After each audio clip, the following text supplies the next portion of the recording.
I remembered the line from the Hindu scripture, the Bhagavad Gita.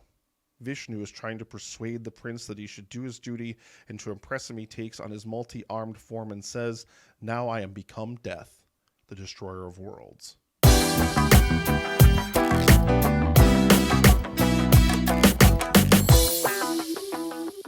Good evening, ladies and gentlemen. Welcome back to another episode of Two Peas on a Podcast. Gerald is here with you. J. Nicholas Haskins, how are you? Welcome to Two Dogs on an Indie. That's Wait, that's the two what? rubber hot dogs that were strangling Indiana Jones and Indiana Jones and the Dial of Destiny. The CGI looks so bad, Gerald. It looks so bad that it looks like the noose is made out of hot dogs. I kid you not, it's that bad. Dial of Destiny. I'd say I don't Not get that good. joke because I haven't seen it yet, but I've heard that it's not the best thing in the world. But Yeah, you'll see. two hot dogs. Wow. You'll see, baby. You'll see. So yeah, hey, hi everybody. Hi. Hey G. Hello, What's up, hello. I'm good, man. Welcome I'm to the good. this is the Peas. We're the Peas. Hello, Peas. So now we're the Peas. I love when you actually call us by the name of the show. That's how I know it's going to be a good episode. I have been pumped to talk about this movie by Christopher Nolan. Oppenheimer is the review this week. We had Barbie last week, Nick. Oppenheimer this week. Man, talk about juxtaposition. Am I right? But I want to ask you real quick before we get into the rigmarole of the show. What did you think of this whole Barbenheimer phenomenon, man? I mean, this was crazy, right? What I think is great is think about all the discussions that had taken place on social media. I know you've been exposed to this kind of stuff for ages. All the different discussions that you saw because The Flash bombed, Indie bombed. You saw all these different movies, these massive, huge budget blockbusters that really failed to resonate and kind of capture an audience at the theater. And everybody was saying cinema's dead, cinema's dead. Nobody wants to go to the theater anymore. Barbenheimer just proved you wrong. People Damn will right. show up to the cinema, but you gotta make it something special. You gotta make it something worth their while. You gotta make it something important to them. And I really, really think that this like double feature, if you want to call it that, if you saw them back to back or not or whatever, I really think that these were two highly hyped movies, both. I mean, depending score aside, we haven't discussed our score yet, but like craftsmanship alone, like in terms of the craftsmanship of making them top notch, I mean, this raises the bar. I think this raises the definition of what a summer blockbuster should be. People are getting tired of these franchise movies. People are getting tired of superhero movies. They're getting tired of these endless franchise features. I mean, Mission Impossible didn't even perform quite as well as they wanted it to. You know? That's what's interesting to me. When I pulled, by the way, Barbenheimer, this kind of internet grassroots phenomenon that started happening about 6 months to a year ago and culminated with the release of these movies this weekend, has its own Wikipedia page, which That's I find amazing. fascinating. But anyway, I'm looking at that right now, and we're talking the fourth largest opening on a weekend in box office history. Mm-hmm. And what's interesting to your point is the other three are all these kind of like, franchises that everybody knows, and these big, Avengers Endgame, Infinity War, and The Force Awakens, a Star Wars film. So they're all these huge kind of like regurgitated, they're the same, the CGI, all this stuff. And then you have Barbie and Oppenheimer, two movies that are anything but these big comic book superhero films. I mean, I don't want to get into the Oppenheimer discussion quite yet, but I think it's fascinating. And I think it's awesome how the fans and like moviegoers really did this, because it was really a word of mouth kind of like, I can remember people joking about it like a year ago when they announced the release dates with Christopher Nolan's epic up against this like pink Barbie dream house fictionalized, reality that we saw last week. I mean, just so great that two movies like this from filmmakers like Nolan and Greta Gerwig are what we're sitting here talking about, and not, Star Wars and Avengers. You know what I mean? It's really, really cool. I think I'm glad to have lived through it. It's one of those things as a movie fan that you'll remember for a long, long time. Yeah, and I mean, I really, really enjoy, just to think of the picks that you mentioned there. I mean, The Force Awakens was the first theatrical Star Wars in, 15 years, 10 years, something like that. Can't remember exactly Revenge of the Sith would have been like 2005. Force, but anyway, like it was a It was sequel at least trilogy. 10. It was Yeah. bringing back legacy characters from the original trilogy and all that kind of stuff. So I mean, that makes sense that that was as hyped as it was. And then I mean, of course, you had Infinity War and Endgame, which was the culmination of like over 10 years of like all that storytelling and stuff that they did in the MCU. So that also makes a lot of sense to me. But like I said, I think it makes complete sense to this degree as well. And I think it also proved that studios can open two massive blockbusters against each other, and both of them can still perform really, really, really well. Both of them suffered like historically low drops, like neither one of them dropped Oh very yeah. far at all into their second weekend. Like they're both performing still really, really, really well, which is Mhm. just something to be said about like how hungry movie audiences are for these type of movies. They just don't want to have any more of this like just nonsense spoon fed to them. I just think people are getting tired of legacy sequels, which, you know, the Star Wars movies were. And like we've seen a lot of that with a lot of different franchises and stuff. I think people are tired of superhero movies. They're tired of just endless CGI noise getting thrown at the screen. We know now how often we've seen and heard about how poorly treated and how overworked the visual Mhm. effects industry is.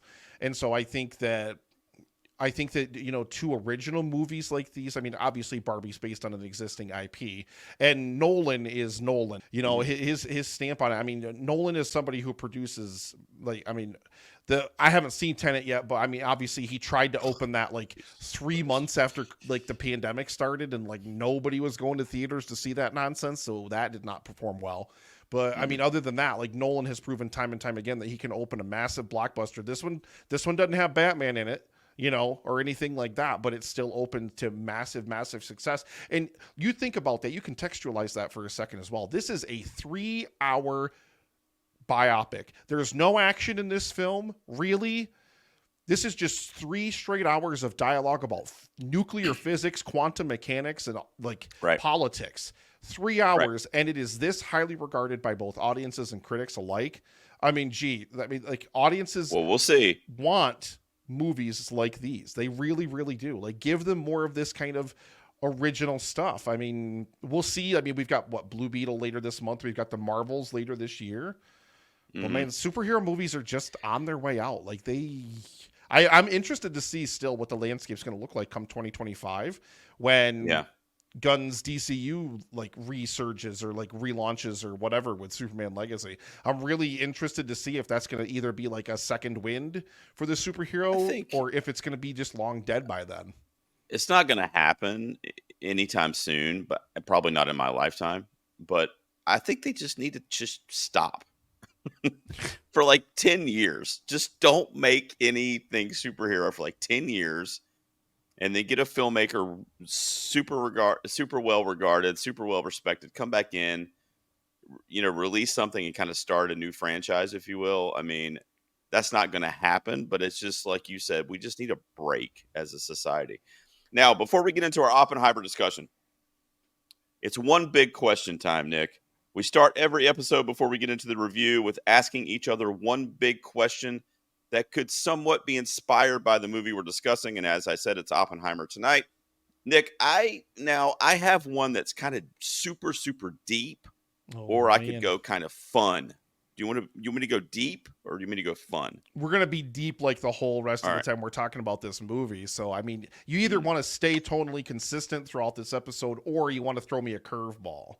So I'm going to ask you. I'm going to go first because I don't really even know how to phrase this. This is All right. like I said. This is dark. This is deep and dark. Okay. Man. My one big question for you, and this is just I'm speaking in generalities here. I'll phrase this the best way I can. Would you kill one person if you knew you were saving 100 lives by doing so? 100 people, like it's that 100 people now. What? Okay, It's that so simple. If you don't kill this person, whoever person A is, then 100 hmm, other people that you don't know are going to die. man, And you don't know this person either. The person that you have to kill is a so I don't stranger. know. What are the circumstances? I got to know more. I got to I know can't get into circumstances. that. I can't get into that. I got to keep it It's so tough for hypothetical. me because see, I'm gonna sit here and try to weigh it morally and like try to justify like Yeah. the action of doing so, or something like that, because if all you're given contextually is this one person's going to kill these 100 people, you don't know why. You don't know why. Like it could No, be I want to this keep could it be like this simple. could be like one person has caught like a gang of the 100 most evil and diabolical like serial killers and rapists or whatever, and something like that. Like you could really contextualize that question in any way to justify I know. any answer. I'm going to say no because I abhor violence. Like Yeah. period. I don't think violence solves anything. I just don't And think I could do it either. I'm just gonna say no. And plus, like, we'll get into it when we get more into the Oppenheimer discussion. But there's a very heavy sub thread that runs through this film Oh yeah. of the No, we'll very have real to. struggle that Oppenheimer went through later in his life after Hmm. developing the bomb, of the arms race, and like his fear of nuclear Armageddon and all those kinds of different things, and like feeling like he had blood on his hands from the dropping of the bombs on Hiroshima and Nagasaki. So Yeah, we'll get there. I could not, I couldn't, no, because I would have that blood on my hands. And even if you can feel that it's morally justifiable, like that's going to haunt you. You're going to carry that with you for the rest of your life. I've I never know. killed anybody. I can't attest to what that's like, but I have to believe that it fundamentally changes you as a person. For you sure, know for sure. I Well, I couldn't do agree it, with man. you. I wouldn't be able to do it either. So that's I applaud your answer there. It would be tough, but I wouldn't be able to do it either. Nick, what's your one big question for me, man? I think I'm ready. Is yours deep as well? Okay, I've got it. So to skew away from this is probably the only time of the episode when we won't be as serious, maybe. But Hmm. I'm going to steal one of our listener questions from last week, where they asked what we would like to see Greta Gerwig tackle next. Hmm. And after seeing this, we've seen Nolan take on superheroes. We've seen Nolan do mind bending psychological thrillers. We've seen him take on biopics. We've seen him take on war movies with things like Dunkirk. Where does he go next? And sub question: Hmm. if you're looking for the director for the next James Bond movie, why are you not putting him at the top of your list? I think he probably is at the top of the list. I mean, I'm not going to use James Bond as my answer because I feel like that's been thrown around a lot from. Well, I mean, people have asked him directly about it. He's been like, "Yeah, I fucking love those movies. I'd do Well, that in a yeah, and heartbeat." he'd So, love to. Yeah, he'd love to. yeah. So I'll say, kind of in keeping with what I think he's really, really good at. I'm not going to say horror, which I mean, I would love that. Let's be honest, but I'm not going to say that. Some people could argue Oppenheimer's a bit of a horror, but I'll say just kind of like a straight action movie. Where it's all practical effects.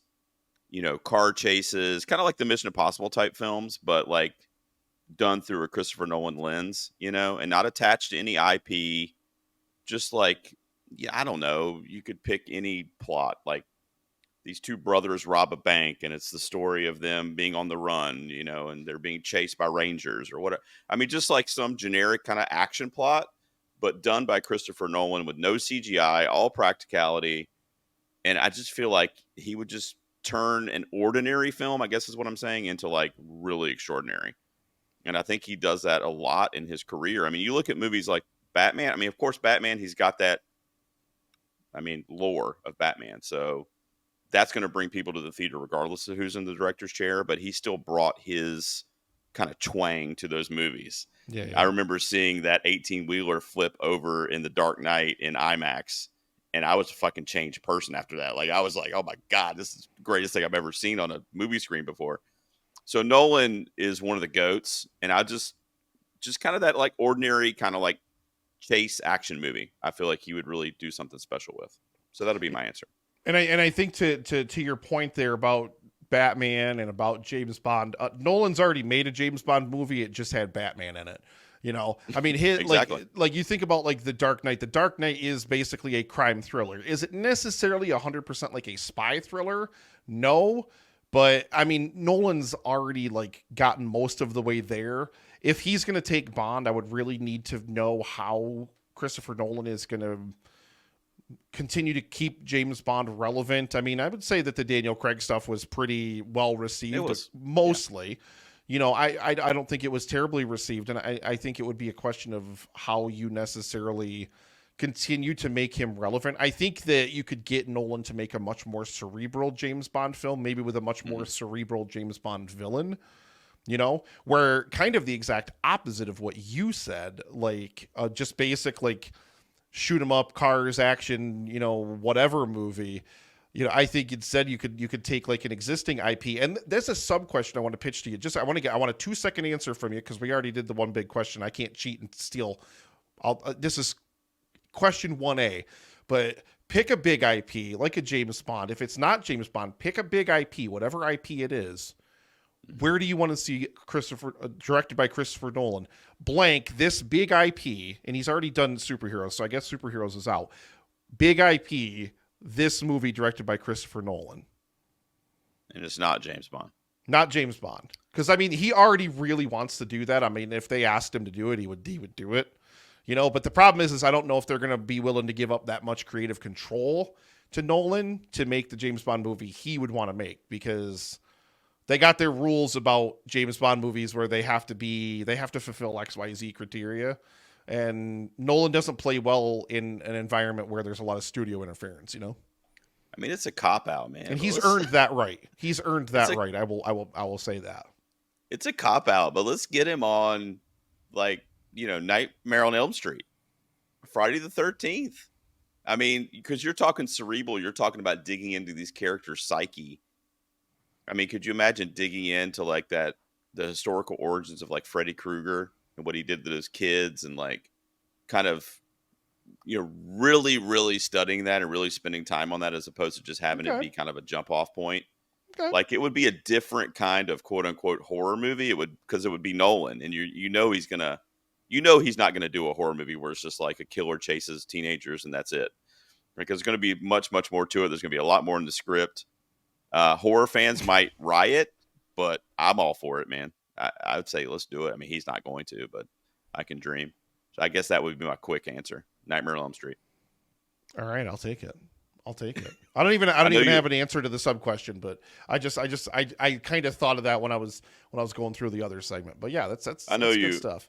I know you love when I bring up horror, so I wanted to make sure I did that real quick. All right, I keep telling you, ladies and gentlemen, he's sworn off it. Sworn all off it. right. Here we go. Our reveal up top, early score reveal. We're going to give you our individual scores out of 10. We will say it simultaneously. We'll show it to those that are going to be watching on video for Oppenheimer. Here we go, Nick. Ready, set, Nine go. out of 10. Man, so Do it. let me just that's 18. That's 18 if you divide it in half. That's 9 out of 10 for the 2Ps. That's the 2P score. I just wanted to make Thank you. sure in case you needed help with the math on that one. That one was a little easier for me, but I'm going to write that down because I don't want to forget that one. So I'll tell you, what did you say? That's 18, you said? 18 out of 20? All right. Wait, Want to make sure get your Dan knows. calculator out. Get your calculator. Come on. Who are you fooling? Well, Nick, okay. Let's keep it somewhat spoiler free here for a couple minutes, and then we can kind of just start talking about whatever you want to talk about. Yeah. So, with this movie, this was really, really, really close to being a 10 out of 10 film for me, and it actually might be on rewatches. I've only seen it the one time still.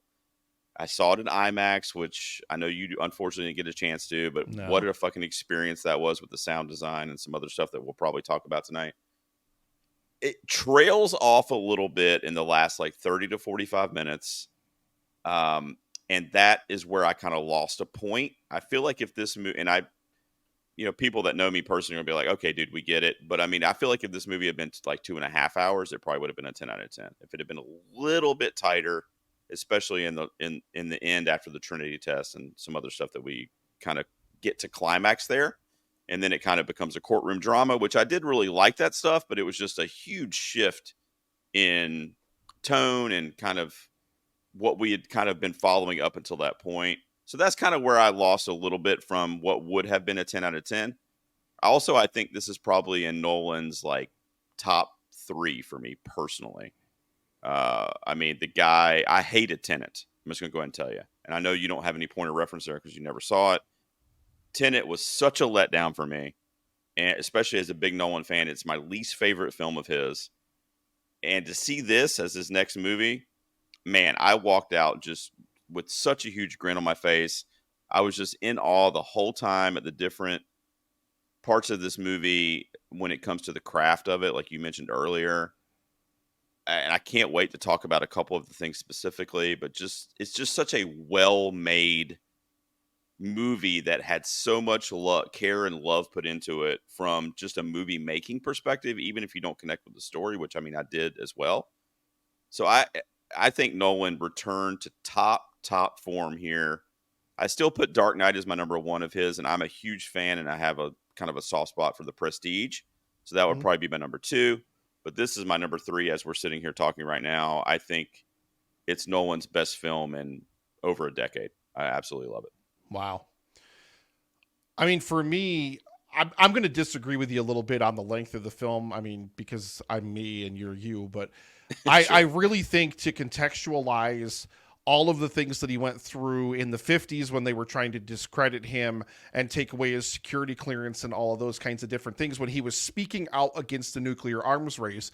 And this was also kind of leveled in with the guilt that he felt he had and the blood that he felt he had on his hands from the creation of the bomb. I think that stuff is as important as the Trinity test itself. I mean, Mhm. obviously the Trinity test itself is the centerpiece of the movie. I mean, and when the movie gets there, I mean that is some of We'll the go there. best movie making of this Yeah. decade No. easily. I mean it's unbelievable. Like the fact that a filmmaker we all it's again I said it at the top, but this is historical record. We know this stuff already exists. We already know it happened. But when you can take an event that has already happened and you can have me figuratively on the edge of my seat like as Mhm. you're filming it, as they're counting down, as you're doing all of this kind of different thing, because it's almost this tiny little thing of maybe as an audience member you're wishing that it wouldn't work, even though you know in your heart of hearts and you know obviously from just knowing history that it inevitably does, and it's led Mhm. us to the world of course that we're in today, and the threat of nuclear war and all these other kinds of different things that we have to deal with in a modern sense. Mhm. To take a factual event like that, an event that we already know existed, and to still make an audience just climb to the edge of their seats watching it with the score ratcheting up. Ludwig Göransson's score is Ooh. insane. It's so good, man. Ooh. Man. So good. So good. Uh, Can we say explosively good? there Can we you say that? go. Can't I make like too that. many explosion puns, I guess, probably about that kind of stuff. But like I said, to take an event like that, but I disagree with you. I think that contextualized against the Trinity stuff, because there's this fervor and there's this excitement, at least in terms of a science and physics aspect, of them really wanting this test to work. But as an audience member, you know what it means for this test to succeed, because we've already Mhm. lived this. The world has already lived this history. You know what it means, but it's so exciting to see their excitement in the run up to the test. And then, of course, the world that then turns into, how that proliferates into the development of the hydrogen bomb and the nuclear arms race and things like that. I think that juxtaposed against that is so fascinating, and we'll talk about it later, I'm sure. But there's a line of dialogue in this movie from Robert Downey Jr.'s Lewis Strauss that is just mind blowing, just absolutely mind blowing. We'll get there when we open it up a little bit and we start spoiling stuff. But I mean, it bounces around chronologically, but I don't think it ever really gets lost. It switches between this subjective viewpoint of Oppenheimer in full color to these objective scenes in black and white. I mean, Nolan is really swinging for the fence every single time in Yeah. every artistic sense with this movie.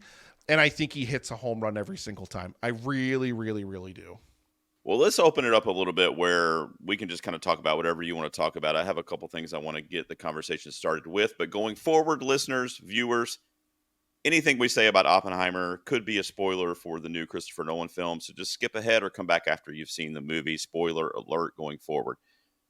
So, Nicholas, what's interesting that I didn't really expect necessarily with this movie, and maybe I should have because I'm a fan of Dunkirk as well, that Nolan did. It was a biopic. But This movie really surprised me in the sense that it was a character study of J. Robert Oppenheimer Hmm. and the Trinity test and the Manhattan Project, which was really the only things I had knowledge of, in history. I'm just telling you, I didn't really know much else other than the Manhattan Project stuff coming into this movie. That was kind of a supporting plot in the film. It was more so about him as a man and kind of his internal struggles, the morality that he was dealing with, him, trying to find his way in his career as a physicist and uh, you know, a scientist. And we got some really cool scenes with Albert Einstein. I'm sorry, I don't have the actor that was portraying him in the film, but Tom Conti, there you go, Tom Conti. I mean, obviously Einstein, arguably one of the most recognizable scientists in history. easily. And those were really cool. And it just kind of struck me as like, because I'm sitting there watching it, Cillian Murphy, who absolutely is going to get nominated for Academy Award and it should. I mean, just absolutely slayed this. I've seen people have done these like split screens with actual Oppenheimer and with Cillian Murphy and their mannerisms. And I mean, obviously, he kind of looks like him already. So I'm watching the movie, and our buddy Dan went with me. And obviously, I'm not talking to him during it, but I'm sitting there watching it after the first 20 or 30 minutes or so.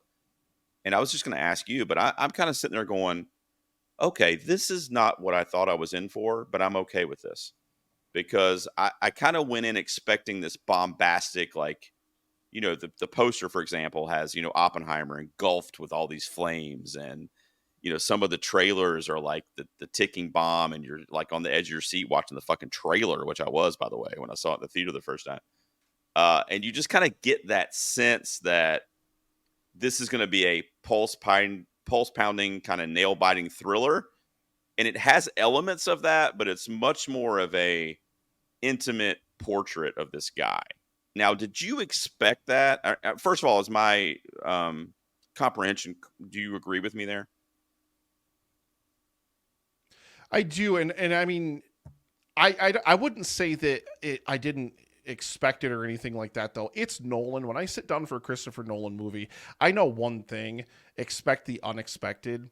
I True. never really know like how Nolan's going to frame. I mean, think about Dunkirk, how Dunkirk is depicted over 1 24-hour period, but also 1 24-day period and 1 24-minute period. Like how all of those different little timelines and all those kinds of things weave together in Dunkirk. Nolan, I mean, Memento, like half backwards, Yeah. half forwards, and I mean, it really. I when I sit down for a Nolan movie, I go in to expect the unexpected. So immediately when it started out with scenes set in like the late 50s during Strauss's Senate confirmation hearing, I knew immediately then that Nolan was going to just take us on this kind of whirlwind ride like through his entire life, and that he was going to use other moments of his life to kind of frame against that. So, I mean, I really, really enjoyed that. I really, really thought that that was a really, really smart decision because here's the thing. I mean, again, this is a 3 hour long bio. This is a 3 hour long biopic Hmm. that has no action in it. I mean, it has thrilling moments. I definitely agree with you. I think that there are thrilling moments. Like I said, the lead up to the Trinity test is exhilarating filmmaking. It's Hmm. unbelievable that I was legitimately like kind of just like sitting there with bated breath, like almost. And like I said, my logical brain's like, this already happened. This is already a thing that already happened. But that takes a master craftsman, and I wish I understood how filmmakers did this kind of stuff. But it takes a master craftsman to be able to take something like this and film it in such a way that they can make a historical event just put you to the edge of your seat. But yeah, I mean, this is a 3 hour talky drama. I think if they would have gone at it from a straightforward approach, say they just started at the beginning of his life, like the beginning of his academic career, like studying physics in Germany and meeting Heisenberg and then coming back to the States, going to California, and then eventually Manhattan Project. And I think that movie is boring. I think that Hmm. movie, you would have felt this 3 hour runtime That's and like then some. I think because they juxtapose like different scenes, and then like I said, they take the black and white stuff, which is this objective perspective, and they inject it in here. I think that really really helps to and almost in a way, and I don't know if you agree with this or not. Let me know what you think about this, but I really think almost in a way that Nolan isn't telling you as an audience member what to think about Oppenheimer necessarily, and I think that he's giving you enough of every kind of perspective of Oppenheimer's life to Hmm. where you're not really going. At least I'm not coming out of this film thinking is he this villain to history like he was to some people? Is he this hero of science like he is to some people? Is it somewhere in between and everything like that? And I don't think this film is interested in guiding us one way or the other. And I think that that's really really great because it would have been really easy to make a very political piece out of this film, and I don't think it's very political at all in that Right. sense. In that sense, obviously there's a lot of politics in the film, but yeah, what do you think of that? I Because agree. I don't think that he wants you to feel any certain way or not about him. I think he wants you to draw your own conclusions based on whatever he's presenting. I agree. And I think that what speaks loudest to that point and why I agree with you is because I don't know how I feel about him after seeing the movie. I'm I don't. I'm the I same think way, dude. Oh, I'm so I I'm think it's so like, I'm so glad. I love you yeah. for even saying that because let me take that one step further.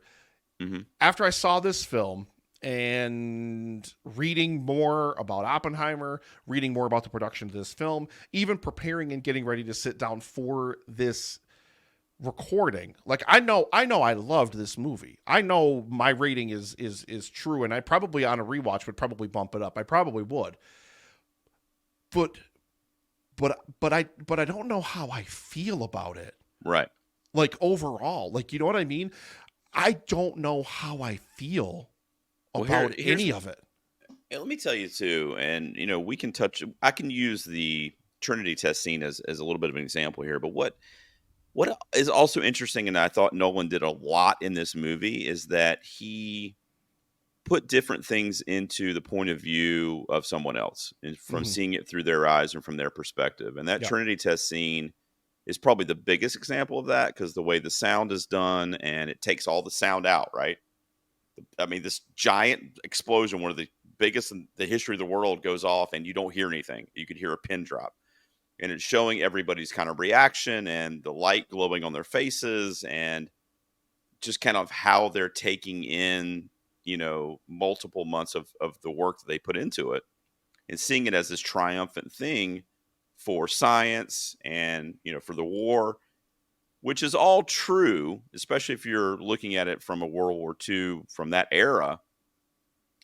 So, from a scientific perspective, you go, man, what an amazing accomplishment. Bravo. Right. But then later on in the film, other scenes will happen in the political kind of aspects that you were talking about. And and he's kind of in the dark, if you will. He doesn't know what the government's doing with his quote unquote weapon or his invention. And he's kind of worried about, I mean, Truman basically calls him a pussy in one scene. Um, and you kind of feel that way too. You're kind of like, but like you said, we know. I mean, we know they dropped the bomb on Hiroshima and like we know all that shit happened. But do you know what I mean? Like Nolan just really did a great job of taking those breaths where you did kind of stop and go. It was kind of like a love hate thing or a 50-50 thing where it was like you were kind of enthralled in the accomplishment part of it and the historical significance, but you were also kind of having that morality battle within yourself, much like Oppenheimer does in the film, where you're like asking yourself, well, yeah, but at what cost? Do you know what I mean? And I just real quick want to point out, none of this I don't think is possible if you're watching, like, to feel these emotions. I mean, if you're watching like an Oppenheimer documentary or a World War II documentary, like Killian Murphy's embattled performance in this Dude. movie absolutely grabs you and makes you have those existential questions. And not to be funny, but much like Margot Robbie does in Barbie or Ryan Gosling. I mean, you the character is dealing with those issues in real time in front of your face.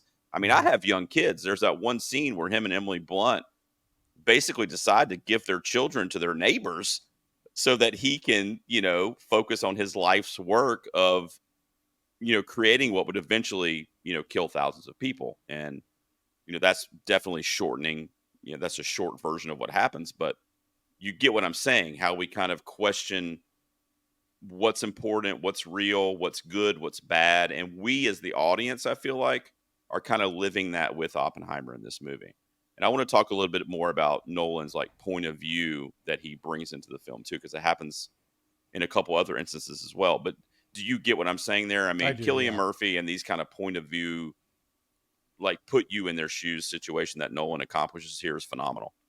It really, really is, and I think it also it does a good job of trying to put you into the perspective of the time frame, because obviously this is a period piece as it goes through the different stages of Oppenheimer's life, and I think it does a good job of kind of framing the questions that they had back in the time during the war. They were starting the nuclear program here in the United States, feeling that Germany was already light years ahead in their nuclear program, and very rightfully so. I don't think anyone would probably argue, what if Hitler had the bomb? Like, what if the Nazis had been successful in detonating a nuclear bomb first and started using nuclear weapons in the Second World War? I Hmm. mean, I don't think there's any question in probably anybody's mind, like, how terrible that would have been for the world on the whole. You Right. know, I really don't think that there's even a question of that. And, I also think that it does a really, really good job of, through Oppenheimer and through Killian Murphy's performance, really, of portraying the blood on his hands, as it were, as he says that he has that meeting with Truman. Speaking of Truman, like, can we for a moment talk about the cast for this movie and how the dude Oh the my dude God. just straight up has Oscar winners showing up in random cameos in this movie, left, I right, mean, center. Like, it's people are just absolutely like, yeah, insane. yeah. Like, how many people like show up in this movie? Like, you've got Gary Oldman showing up in this movie. You've got Casey Affleck, who I thought was like persona non grata in Hollywood, and you've got like all these amazing, amazing different Oscar winners showing up for random bit parts. And I think honestly, I honestly think that's, you want me to be part of the new Christopher Nolan movie? Yeah. What do you want me to do? You want me to mop the floors? Exactly. Fine. But, I like I said, I really, really think that the film does a fantastic job of kind of framing that in that idea of, quote unquote, the blood on his hands. Hmm. Just the contemporary kind of idea of, was it a necessary evil? Like, and that the film asks of the audience, and I think the film asks of itself some really, really big questions. Did they have to develop the bomb? Like, did they have no choice? Was it a necessary evil because we had to get the bomb before Hitler got the bomb? Then, when they're still developing the bomb, kind of it happens in the film, they question whether or not they still really need to develop the bomb. But then they start having those conversations about, like, a mainland invasion of Japan, which Japan was determined to fight down, like, literally to the last man, woman, and a child. And it would have cost the lives of how many more Japanese people, let alone American troops that were going in there. And so there's that argument to be made as well about whether or not the bomb was necessary to be dropped in that sense, too. I think the film, a lesser filmmaker, I think, and lesser performances and a lesser treatment of this subject matter could have not as handled it as deftly as Nolan has. But I think that it's all handled with such weight, and I really think that Nolan never once doesn't understand the pressure on him, maybe from himself, maybe from his peers, maybe from the audience, whomever. I don't think there's a moment in which Nolan does not understand the weight on his shoulders to depict these events with the weight and gravity and seriousness. And it's funny to talk about weight and gravity and things like that in a movie about nuclear weapons, but I really, really think that the film, it's explicitly evident in the film that he was extremely aware of all of that, like, of this literally changed the world. It Hmm. literally changed the world, And I Yep. think that Nolan shot every single frame of this movie knowing it. And think about too the science of it and the discovery part of it with Oppenheimer and Josh Hartnett's character and all the other Benny Safdie and all the other scientists that he's working with, even on the college campuses and stuff, well before he even gets to Los Alamos. But obviously there too on the compound. But Mm-hmm. just think of that, like the excitement of kind of learning what we can do in the world, not even taking the political or the wartime storyline into account, but just more so the excitement of being a scientist at that time and the studying of the atoms and what we can do with the chain reactions. And none of this shit was possible. I mean, they're basically like talking about like what stars do in space Yeah. in the 40s, and they're like essentially recreating it in this bomb. I mean, it's like it really is baffling to, I mean, I'm dumb anyway, but even if I was smart, I mean, it's baffling to really think about kind of discovering that with a group of people in the 40s and not having the technology that we have today on your side. So that part too, you can take out of the political narrative and you can take out of the World War II narrative and kind of see it for what that is as well. A Mm-hmm. couple things I wanted to mention before we get close to wrapping up too. I want to talk a little bit more about some of the other performances in the film. We already mentioned Cillian Murphy, but Emily Blunt wasn't in it as much as I wanted her to be as Kitty, his wife. But another point of view shot that Nolan really throws in our face as the audience and kind of as a wake up for us as anybody that may have been dozing at the time when they're in the interrogation room and he's doing the thing for his security clearance. Mm-hmm. He's having the hearing there, and we see Florence Pugh basically having sex with him in the chair while he's being questioned. Mm-hmm. It's obviously a vision or whatever. And my interpretation is that's what she sees when she thinks of her husband cheating on her with her. And it was just a really kind of crazy scene. But like I said, it was Nolan using that point of view perspective so we can sympathize with another character in the movie. That wasn't Oppenheimer in this case. It was his wife Kitty. And then we also see it a little bit from Florence Pugh's character in the hotel room when she essentially, I believe she kills herself, right, Nick? I was thinking The well, history says one thing, but in the movie, history says that she killed herself, but there are okay, still there's like a theory that she was killed because of her was ties to the killed. Communist Okay. Party and things like that. But you know, I mean, it's The probably one movie of those kind of things. leaves Unfortunately, it we'll never know. open ended, kind of, but in the movie, it was kind of painted like she kind of killed herself, and he was Yeah, obviously yeah, devastated by it. But I know that some other people, I won't call them conspiracy theorists or whatever, because like you said, we don't know. But I know some other people think that he killed her or that the government had her killed or like whatever. So yeah, it's just one of those things where we just may never know. yeah. Who else performance wise? I mean, Robert Downey Jr. is going to win the Oscar. I'm just going to go ahead and tell you it's July of 2023. They won't even announce the nominations till January of next year. Uh, I mean, I think Gosling and Barbie, ironically, released on the same weekend, has a good shot at a nomination as well. But what Robert Downey Jr. did in this movie as Strauss, especially in that last act of the film, Yeah. uh, man, I mean, let me put it to you this way. Imagine being like a local band in New York, Nick, and you have to go on stage after Metallica. Okay. I mean, we have the Trinity test, the fucking bomb, the amazing cinematography, sound, everything we've been talking about. And then we have essentially an hour of this kind of courtroom drama, frankly, being led by RDJ most of the time. He's in a lot of those scenes Mm-hmm. in the last act of the film. And absolutely, it just kept me engaged. It was so riveting. He kind of has this turn from this kind of sympathetic, kind of innocent guy to almost like a villain by the end of the movie, where he's really unsavory, just kind of mixed up in the Washington game. And I just thought that was just all around. I think he's going to win the Oscar. I really do. Like I feel like that's going to be a performance that's going to go down as one of the best in his career. Yeah, fantastic performance. I mean, I could not have said it any better than you just said it. He really, really in all of those black and white scenes. Again, that's like this objective perspective. That's everybody else's opinion of Oppenheimer and their view on like the different events and things like that are going on in this film. I love that we get to see some of those juxtaposed against his viewpoint, like Oppenheimer's viewpoint of those events as well. Like the dinner that they have where they're talking about the development of the super or the hydrogen bomb, as it were.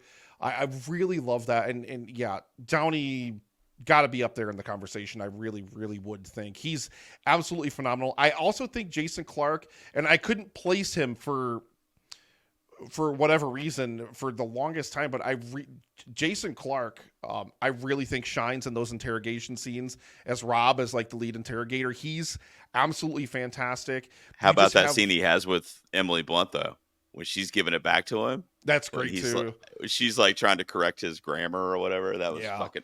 Like, if Emily she gets Blunt's nominated, that'll be her here. clip. Emily Blunt's fantastic here. Florence Pugh is unbelievably amazing in this film. I really love it's Florence Pugh. I mean, enough said. I mean, and you've got so many different little small performances in here from, like I said, you've got like Casey Affleck's in like one scene, but Casey Affleck he's Casey Affleck. You've got Gary Oldman as Truman in literally one scene, but knocks it out of the park. Malek. Rami Malek is basically a background player. Like, he's just like, if you didn't know it was Rami Malek, like, who won an Oscar for the travesty of a Queen biopic that was Bohemian Rhapsody, I mean, if you didn't know anything about Rami Malek, you just assume that was just some random bit player, but that dude's an Oscar winner. That's what I'm saying about this movie. Like, you've got Oscar winners playing bit parts and cameos, like glorified cameos in this thing. That's remarkable. Like, that's unbelievably remarkable, but that's the caliber of talent that Nolan attracts when he is creating films like this. That's the caliber of people who want to work for Christopher Nolan. And I think that helps to carry all of this material through with the weight and seriousness that it deserves as well. I really do. Just, I mean, fascinating up and down across the board. Like I said, it's amazing. Alden Ehrenreich too, as Strauss's aide. So good. Yeah. So good, man. So good. Like, just kind of like the little bites, the little biting dialogue that he kind of has back with him. And well, he's kind of realizing because he's at this guy's side, Strauss's side the whole time. And he's kind of realizing in real time, this guy's a prick. Yeah. Like he's Strauss part of the really machine. Isn't the dude that he claims to be. I love that one line he has where he's like, maybe they're interested in the truth. And then like there's a beat, like Nolan just lets a beat hang there, and then he comes back with their version of the truth or whatever he follows it up with. But just lets that beat hang there long enough, and then it like cuts back to Strauss and back to him. That little exchange is so perfect. So perfect. I agree. Well, we're getting ready to wrap up. Just final thoughts real quick, and then I'll just want to leave it open to you in case there's anything else you might want to discuss. But for me, it mirrored a movie called JFK that Oliver Stone did in the 90s, which was a movie that I loved. It did a lot of that where it went back to black and white, or it showed news footage, and then it would have the filmmaking on display that would kind of play out the assassination and whatever. It had those kind of like similar where it was weaving in between the stories. And I love JFK. It's one of my favorite movies of all time. So I kind of love the similarities there. And we've talked about the cinematography. The sound design, another pretty guaranteed Oscar nomination for sound for this movie, especially coming off of Tenet, and I didn't come here to bash Tenet tonight, but the sound was not good. The sound was not good. I'm just going to tell you, especially in comparison to a movie like this. I couldn't hear the dialogue. It was almost staticky at times. Like, it was just not good. Well, this is a criticism of a lot of Nolan's films in more recent history. I mean, think about Bane's voice in The Dark Knight Rises. Yep. Think about, like, I just rewatched Interstellar because I was kind of in Nolan mode, and I'd been seeing a lot of Interstellar, like, reels on Instagram. So I wanted to revisit it. I only watched it once in the theater in IMAX when I first saw it, and I didn't really love it then, and rewatching it, I didn't really love it again. Matthew McConaughey is basically, like, whisper mumbling all of his dialogue for some reason. Yeah, that's true. And then Zimmer's score, like, that score is iconic. It's incredible. It's so good, but it's also drowns everything out in the film. I think there's parts of this where Göransson's score really overwhelms it. The sound design, the sound effects, like the sparking and all those different little elements that Nolan's going for. But I think it's done here with a very intentional design.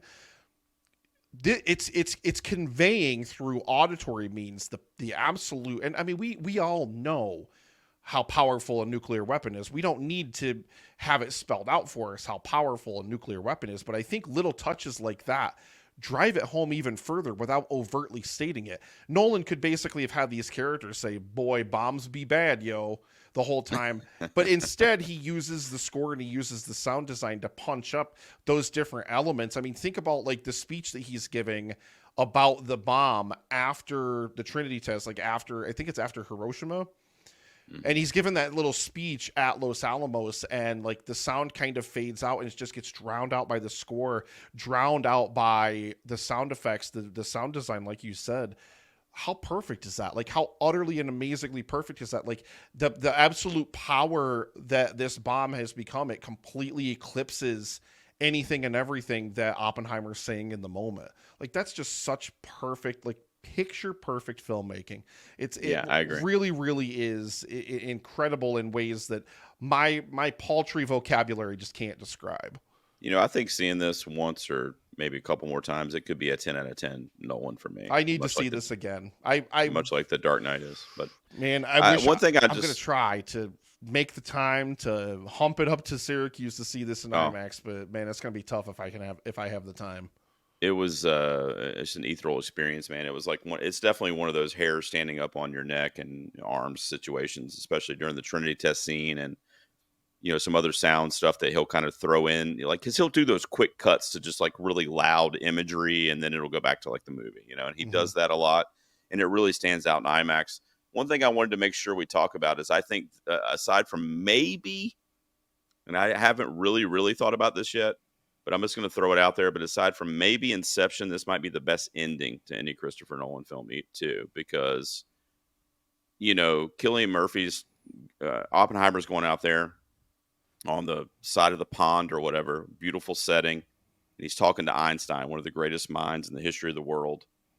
And essentially, he tells Einstein, like, we were trying to figure out, if there's a chain reaction to keep the bomb to do its thing. And, I asked you if you think this chain reaction is going to continue basically until the world ends. And Einstein was like, what did you guys figure out? And I don't remember the exact verbiage, but Oppenheimer says, I think we did it. And then it kind of shows this kind of, you know, futuresque image of the the Earth being engulfed by Oppenheimer's creation and Yeah. essentially the world ending. And he's sitting there staring at the pond and realizing like what we did here is going to end the world. And he's faced with that morality battle that he's been having the whole movie, just staring at us and staring at fade to black for the film. And then Einstein's leaving going, well, we're fucked. you know? I mean, basically what they did, this is it. Like, I don't know if it's going to be tomorrow. I don't know if it's going to be 10 years from now or 100 years from now, but this is it. Yeah. Because he knows the science of it and he knows how powerful it is. And I just felt that the weight of that was done really, really well to where even a commoner as myself felt the gravity of it. Like I really felt how important and impactful the Manhattan Project and the developing of the bomb and everything that Oppenheimer did in his career. Yeah, I felt how important it essentially is and is going to be forever.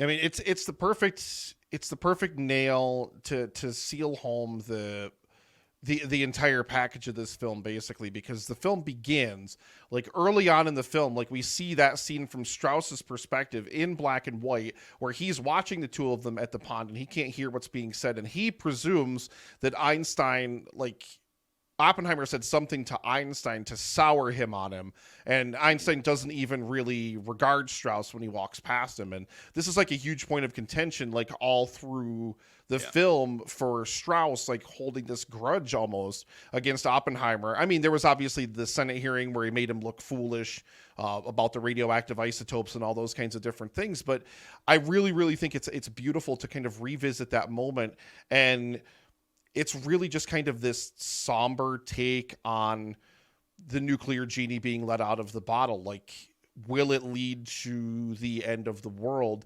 And I really, it's the gravity of it. And to kind of circle back to that word, I've said that so many times in this review, I think, but to circle back to that, like the gravity of that, the gravity of knowing that you're the one that it was you let that Hmm. nuclear genie out of the bottle. And at least in his mind, he believes that he has started that chain reaction that will inevitably lead to the destruction of the world. Now, it didn't happen instantaneously, like, they had maybe thought that it could, like maybe they, when they were initially theorizing about the bomb before the Trinity test had ever even occurred. But I really love that idea, and I Yeah. really, really did love the ending of this movie, because Me if too. nothing else, like, it's the kind of ending that really, think about cinematic gut punches. Yeah. And as the final credits start to roll, like literally as the final scene occurs, just cinematic gut punches, and then you as an audience member are left to kind of sit there and think about our own world, like the things going on in our world right now, like obviously Russia, Ukraine, like that whole thing, and Putin over there with his saber rattling, saying he'll nuke anybody that tries to mess with him, or any of these different things. So the threat of nuclear war is still something that's very much a Yeah. part of the world that we live in, and it's so darkly sobering in a way where it's one of those kind of endings that just like brings an audience to just absolute dead silence. Like I said, it's a cinematic Yep. gut punch, you Yeah. know?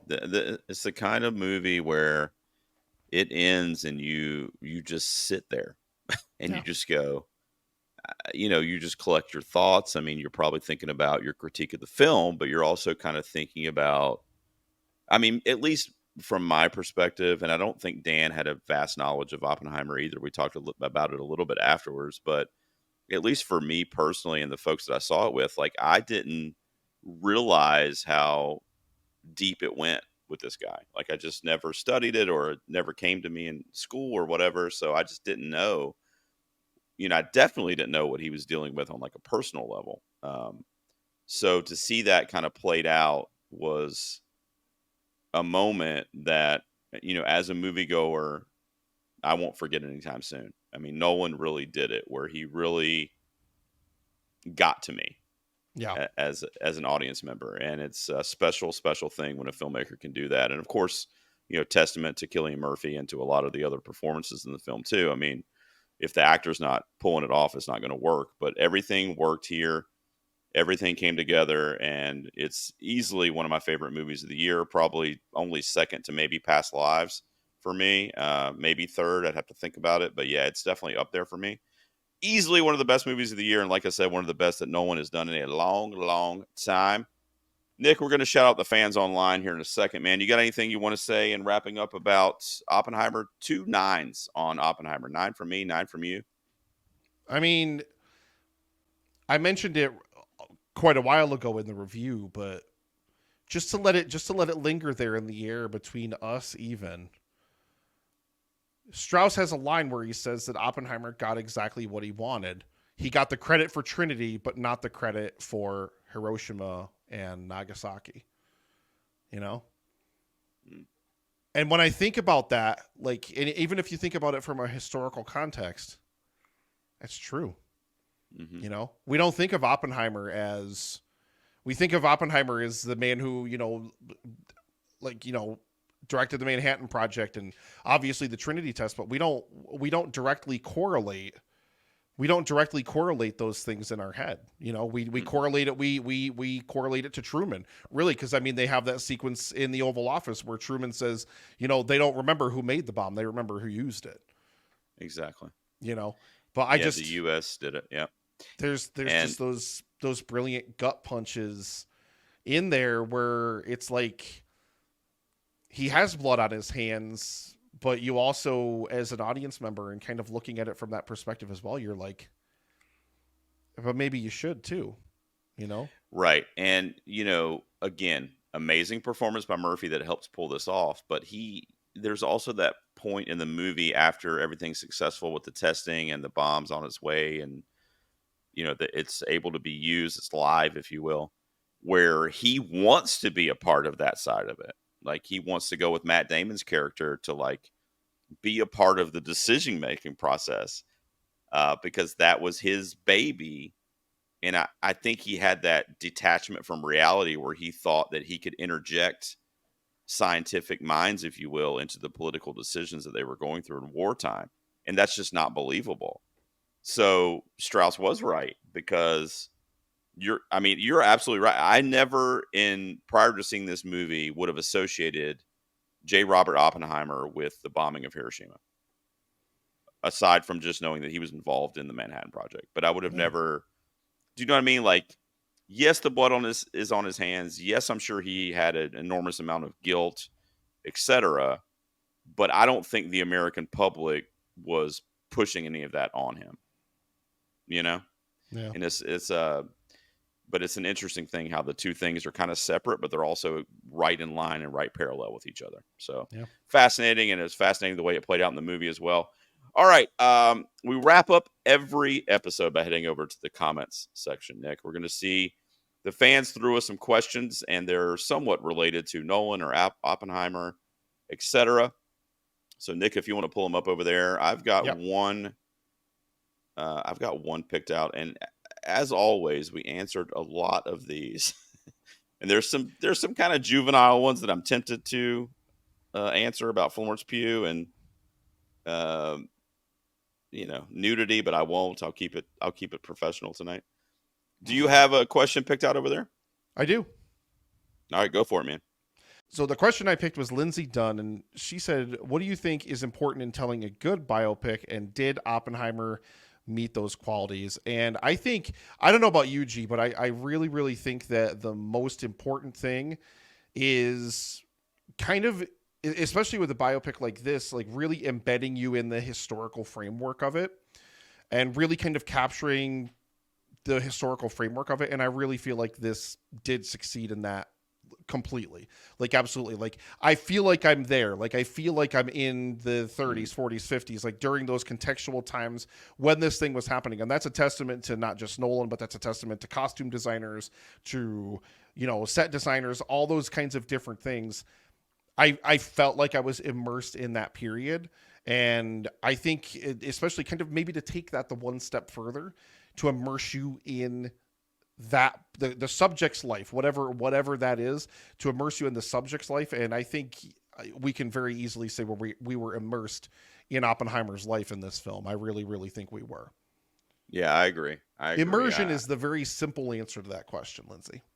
But thank you so much Absolutely. for the question. Thank you, Lindsay.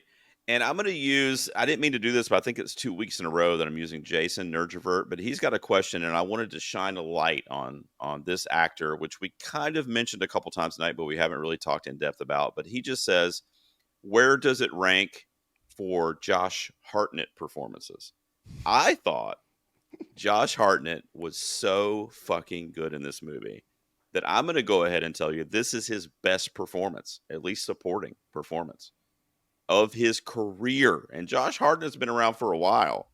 The only other movies I would maybe throw in there, but they're personally like awesome to me. I don't know if a film aficionado or yourself would watch these movies and go, "Man, Josh Hartnett's really turning in something here." But I love him in this movie called 30 Days of Night, which is like a vampire Good, story. good flick. Good flick. Yeah, yeah, yeah. And he was really good in that. And I just have a soft spot for him and his jagged haircut in H2O, Halloween H2O.